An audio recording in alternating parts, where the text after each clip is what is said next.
for about 15 minutes and we have to rein you in like children, but today you're all sitting down being real good. You get a gold star.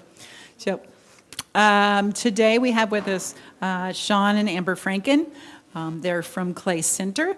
And I've known them for a little while, not as well as I know them now because they've been painting my house. So, so if you see blue paint on them, I asked Amber if she had blue on, and she was like, "Blue, I've got green on." So, anyway, they have an interesting story to tell about their lives, and we're going to let them do that. So, take it away.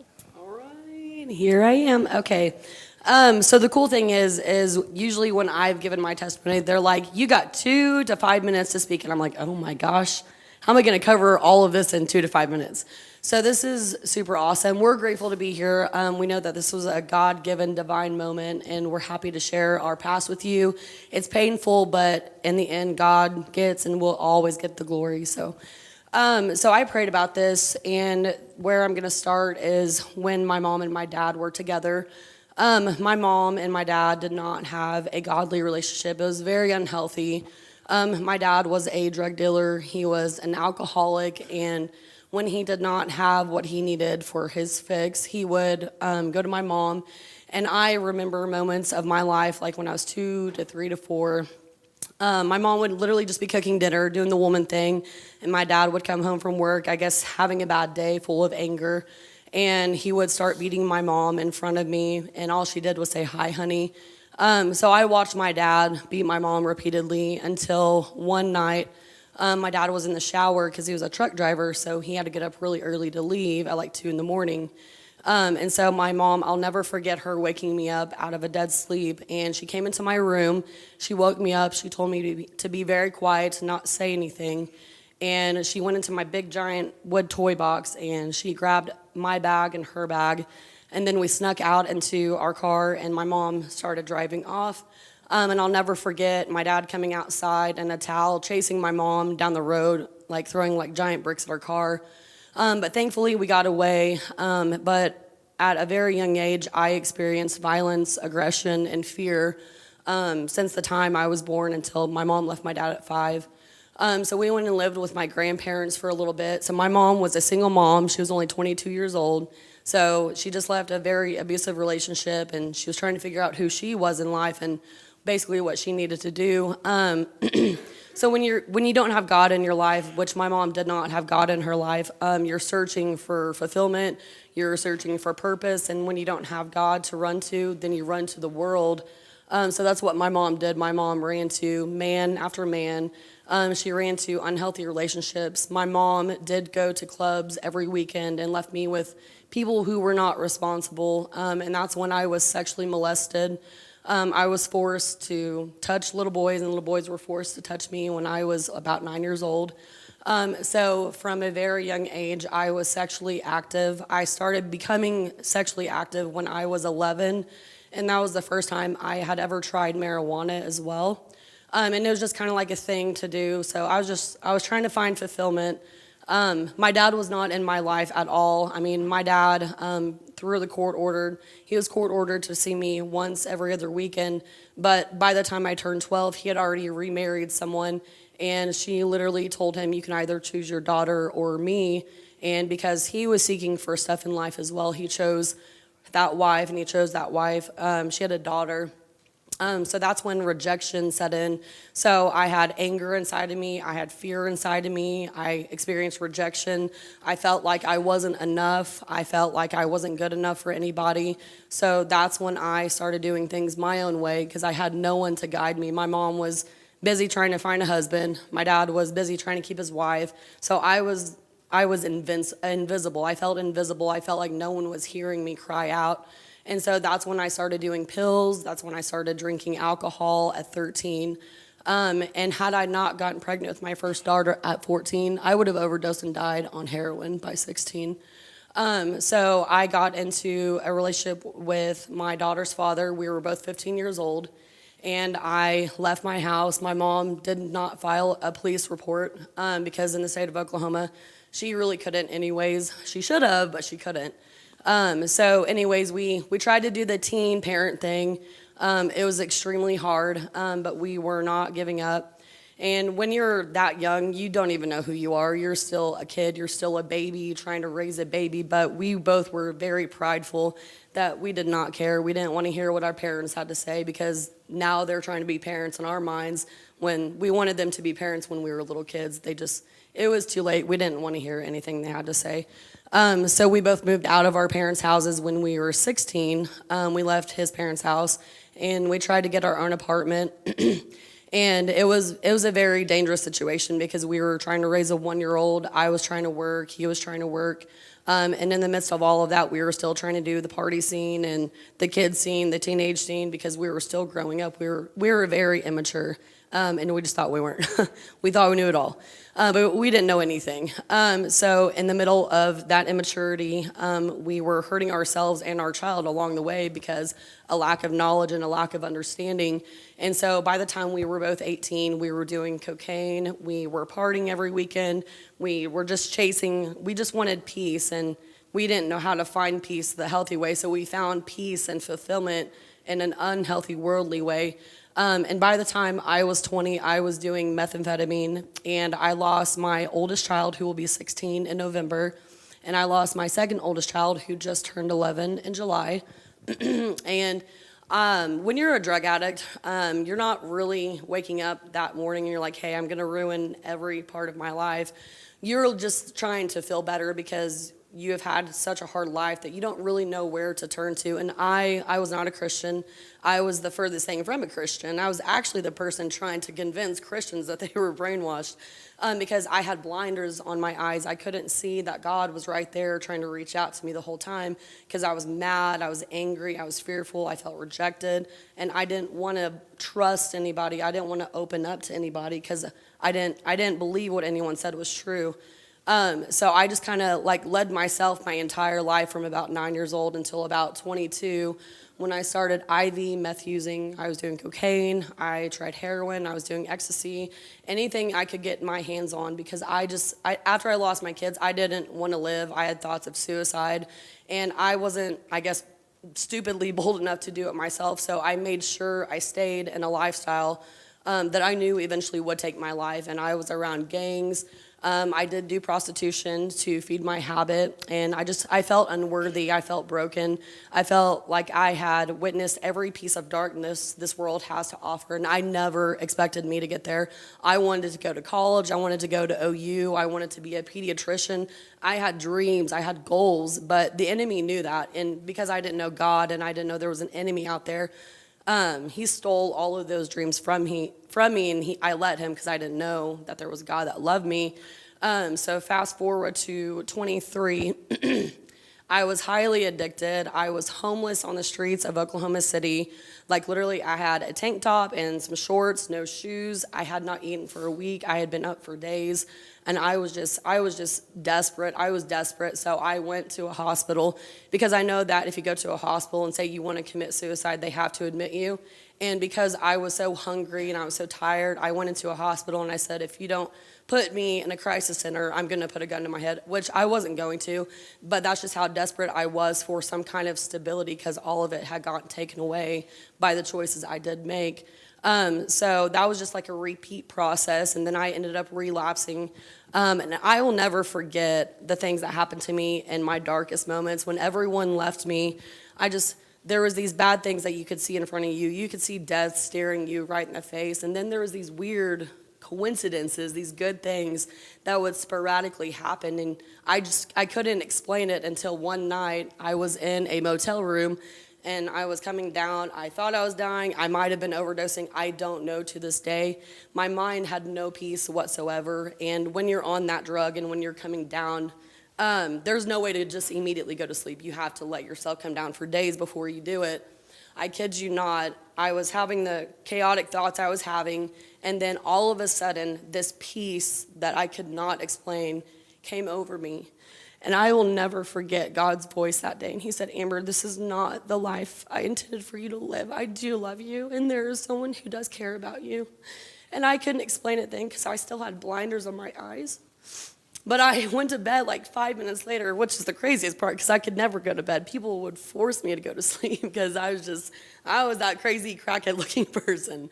So I woke up the next morning and I was extremely scared. I thought I had almost overdosed and I thought that was almost the end of my life. And I had all those things flashing before me. I was like, oh, I'm done. I'm not dying. This is stupid. I'm walking away. So I started searching for answers and I didn't really know where to start. So I just started at NA meetings, AA meetings. And it was super inspiring because you would hear all of these old timers say, hey, I've been sober for 30 years, 20 years, 50 years. And when you're sober a day, that's inspiring because they seem happy. They seem like they have it together. They seem like they've overcome the demons that haunted them for so long. So that's kind of what pulled me into asking more questions. And I'll never forget when I was in an AA meeting, they were talking about a higher power, and they were explaining what that higher power was to them. And so that's when I started going to church in Yukon, Oklahoma. It was a Life Church. I would take my little brother and my little sister. And I will never forget feeling the presence of God coming over me. And then that's when it all just connected. I knew that God spoke to me in that motel room. I knew that all those little random moments in my addiction, those little good coincidences, they weren't coincidences. They were God pulling me in. He was trying to save me from myself and from all the things that I had put myself through, my family through, my kids through. So eventually I let him in. I gave my life to Jesus in 2016. And did I get it right immediately? Absolutely not. If we got it right immediately, man, we wouldn't need Jesus, but we need him on a daily. So I am really grateful that someone loved me so much, even when I thought I was unlovable. So I went to Teen Challenge in 2017 because I needed help. I needed to figure out how to get past my rejection, my fears, my anger, all the stuff that the enemy poured into me at a very young age. So I went to Teen Challenge in Shakota, Oklahoma. I honestly thought I was only going to make it a couple of months, maybe, if that, because I really didn't want to be in a house full of females for an entire year. That was a lot for me. But I did, and I actually stayed for 15 months because at the end of my program, I felt like there was something else I needed to work on. And so I asked my leader, I was like, can you please see if my probation officer will extend my program? She's like, maybe 30 days, but I don't know about 90 days, but we'll push for it. So it ended up being approved, and I got to stay an extra 90 days and finish out my program. And in that last 90 days, I experienced so much freedom and deliverance through God and what he did, all the rejection, the rage, the being molested at 5, being raped in my drug addiction, all of that. God set me free from every single stronghold that had to tie into that, which was amazing. And not only did he set me free, but he called me to stay on and to do ministry as their marketing coordinator. So I stayed on at Teen Challenge, and I did that. I did the marketing thing. I was the person calling pastors, calling churches, calling people to basically share the vision of Teen Challenge and basically tell them why they think they should support us, because it's a ministry saving lives of people who are addicted. So I loved it. But in 2020, so 3.5 years later, I was missing my family, and I was like, I'm so good, I'm so sober, I'm on fire for Jesus, I just want to go out and share it with the world. But I was moving too fast. I moved out of God's will and into my own will again because it was what I knew, it was what I was comfortable with. And I was like, well, I'm saved and I've been set free, so there's no way the devil can get me. That was one of the biggest lies I had ever believed in. And no one is prone to the devil's tactics. There is a devil, there is an enemy, and he's out to steal and to kill and destroy. And that's what he did. He knew that I was out of God's will. And so about 2 months after I left Teen Challenge in 2020, I relapsed, and I never ever thought I would relapse again, especially after being sober for that long. I'm going to stop this part of my story because this is where we will share our story after Sean sharing his story. How you doing? Mine kind of starts with hers, kind of like that. But my childhood, my mom was doing PCP drugs and lost me and my 4 brothers to a foster care. Me, my brother, was probably a year older than me, got put together in one foster home. My oldest brother got put in a different one, and my youngest got adopted by my cousin.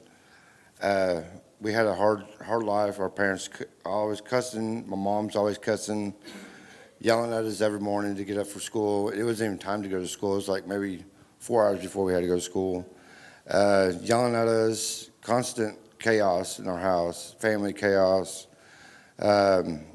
when I started getting older, I started feeling the anger, the frustration, and me and my brothers kind of always got in a fight. My family's always fighting.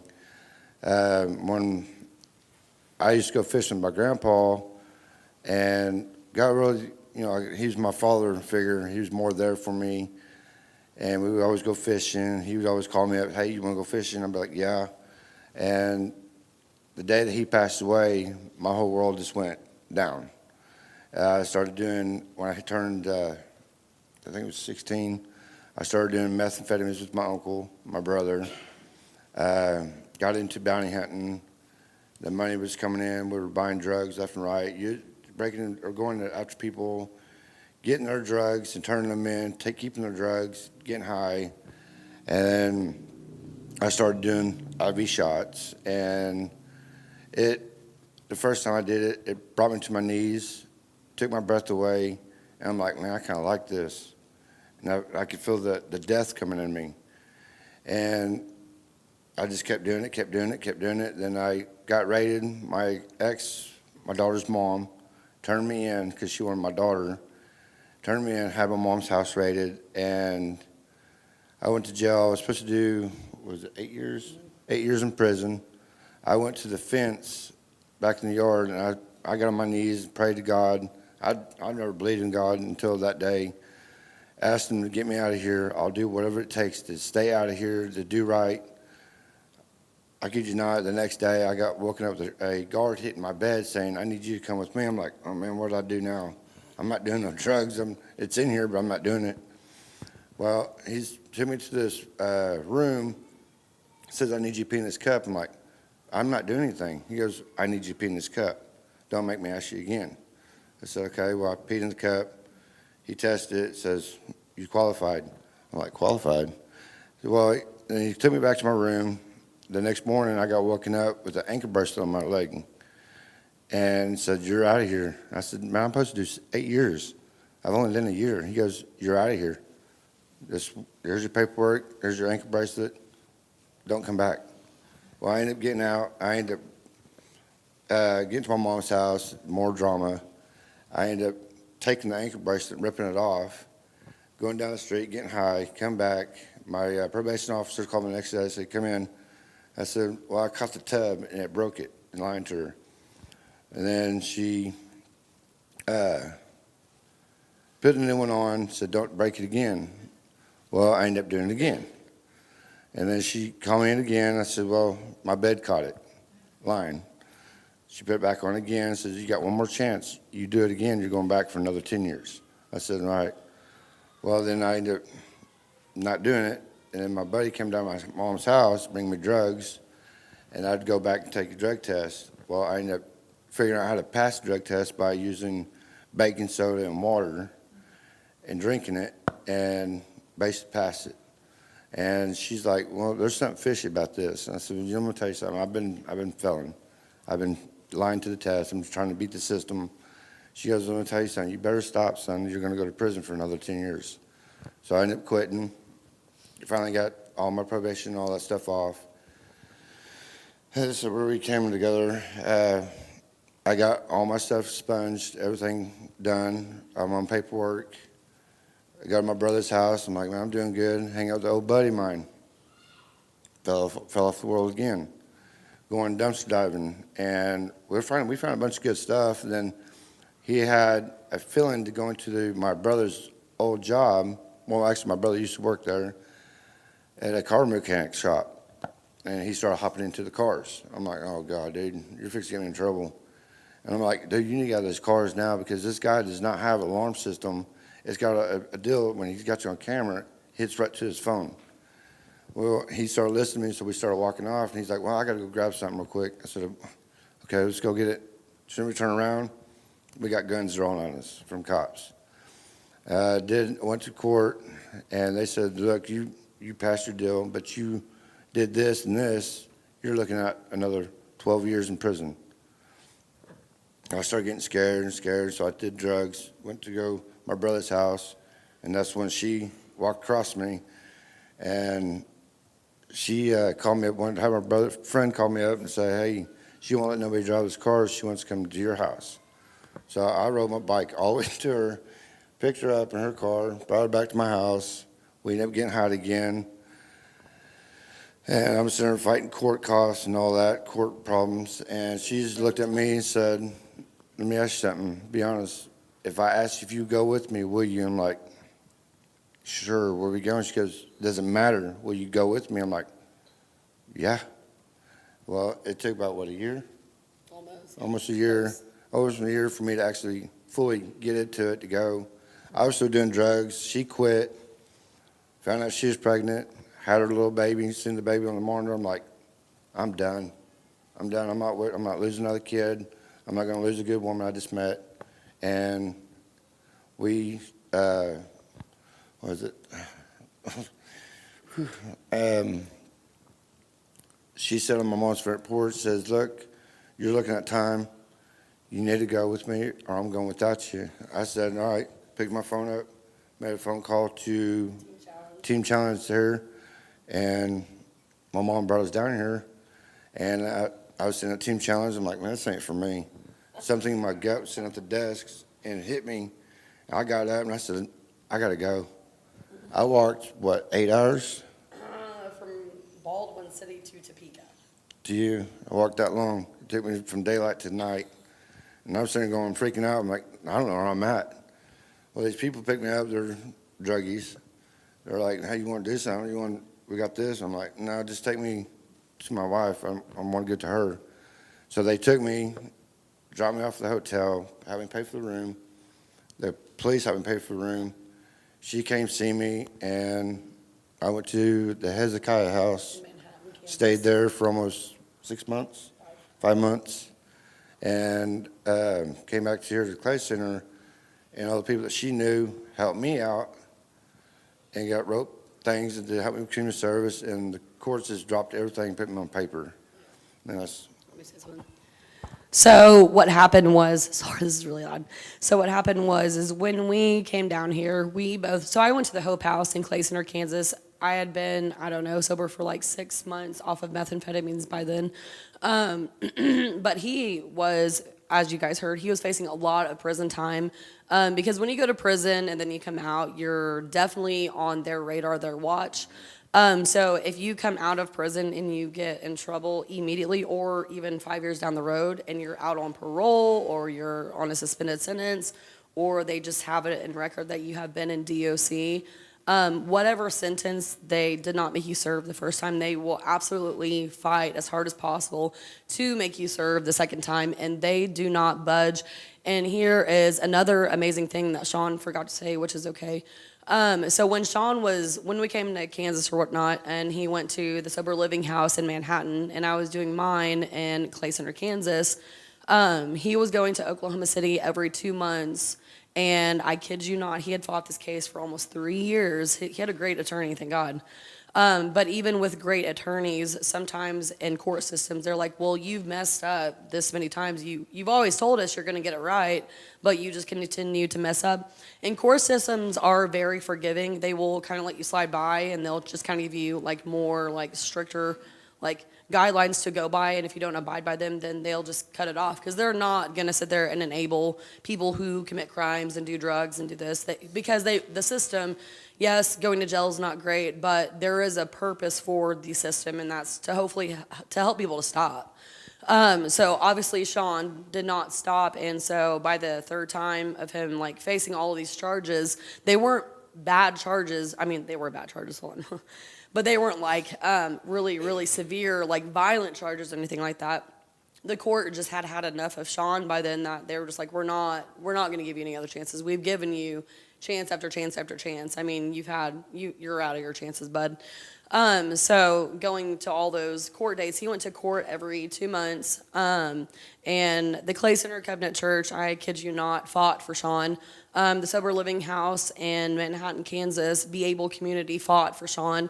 There were so many people fighting for Sean, and I can't speak for Sean, but on the outside looking in, all I can see is God fighting Sean's battles. Like Sean was like, I want to do right, I just don't know how to do right. Well, because of God and because of Clay Center, Kansas, and us listening to the call of God on our lives and coming to Kansas first off, God was like, I'm going to take care of you. You were obedient to me. You went to a state where you know nobody. You have literally a suitcase full of clothes, a bag full of clothes. That's all we had. We didn't have anything. Me and Sean took that leap of faith and that leap of obedience, and God honored that leap of obedience, because ever since we came to Clay Center, Kansas in 2021, we have had nothing but support, like hundreds of people supporting us, loving on us, being the family that we needed when we were kids, and we didn't even know existed. I'll never forget when we first moved here and we like reunited after our programs and we got our own apartment. I'll never forget how me and Sean were like, God, what is wrong with everybody in Kansas? They're so nice. Like, we're not used to it. Why are they waving at us down the road? Like, Were you rude to people giving us a finger? What are you looking at? What's yeah, that? Oklahoma, everyone thinks they're gangster, but in Kansas, everyone has such a warm heart, and they're so loving, and we just weren't used to that. Now we are like, hey, like, what's up? But it's just amazing. So back to the court thing, because that was totally a rabbit trail. So with the court thing, even though Sean was doing amazing and he was sober, he had been 8 months sober, a year sober, a year and a half sober.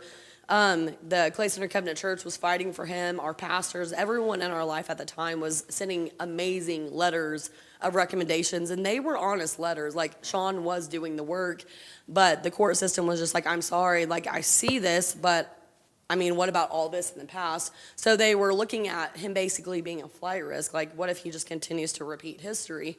So I kid you not, on May 15th, 2022, we went to his last court hearing, and I'll never forget us being at Sean's mom's house, and we're getting ready, and she's watching the kids and stuff like that, and Sean just starts bawling. He's like, Amber, if something happens to me and I go to prison today, he said, please wait for me. And I was like, absolutely, I'll wait for you. I just married you.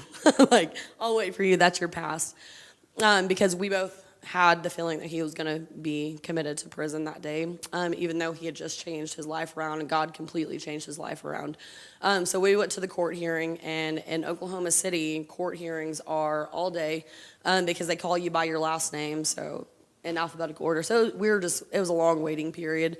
And then finally it was Sean's turn, and so his attorney took him out to the attorney-client meeting place, and he said, I just talked to the DA, and they're still not budging. And I was sick. I don't know why I was sick. It was really weird because I had felt fine the day prior to that. And he was basically telling Sean, like, they're just not giving in, bud. I know you have this packet of stuff that you've done, but they just don't want to move forward. They want you to do time. And at that point, it was 10 years of prison time. And a nonviolent crime, you do 33% of that. So that would have been like 4 years or something like that. And so out of the middle of nowhere, I have no idea what gave me the courage to speak up to an attorney, and it had nothing to do with me. But I had told them about what they did with me. I was also facing 7 years in prison for trying to steal a car in 2015. And because it was my first offense and because I wasn't a flight risk, they let me do 2 years of DA supervision and then 1 year on paper. And so boldly I suggested that to Sean's attorney, and he was like, I'll try, but he said, I doubt it. So I kid you not, we waited in the waiting room for like 2 hours, maybe 3 hours. I don't know. I didn't feel good. I was kind of groggy. Probably had COVID. So, but anyways, so the attorney came out there, and I could just see him walking up to us, and about 10 feet away from us, his eyes were like big bug-eyed, and he just like was walking. It's almost like he was on autopilot. And he looked at Sean, and he looked at me. I've never seen an attorney tear up in my entire life. And he looked at Sean and said, they are not going to make you do any prison time. You are going to be on strict guidelines, and this is your long list of things to continue to do for the next 10 years. And we just started bawling. So this entire time. So what I'm saying to all of this is, when we are obedient to God out of a cheerful heart, and we truly do trust in him, and we do want to take that leap of faith, God is right there to meet all of our needs according to his riches and glory, which is better than what we think we need for ourselves anyways. And that's exactly what God has been doing for both me and Sean. He's been using us. He's been setting us free. He gave us a second chance at being parents, which we never thought was going to happen. We had always been in unhealthy relationships with people our entire life, obviously not godly. So one of the first things that we did when we got married is we got married in a church. It's called Church of Hope, which is really weird because that was almost like God telling us, like, hey, here's your hope for the future. So all the things that we did prior to pre-marriage, we were like, God, please forgive us. We're hot messes. We did not do any of this according to your design, so please forgive us all for all the things that we didn't do that weren't of you, because we want this marriage to be blessed. We want you to use us. We want people to see what you've done in us.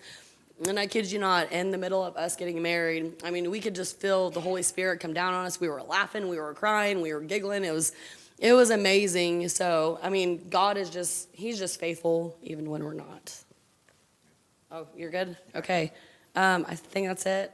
If y'all have any questions, you're more than happy to ask us. I know that was a lot to take in, but if you know anyone struggling, not even with addiction, but if you know someone struggling with depression, anger, fear, worry, whatever the case may be, I would love to pray with them. I'm sure Sean would love to pray with them, and just love on them and let them know that Jesus does love them and that this is not the end. Thank you.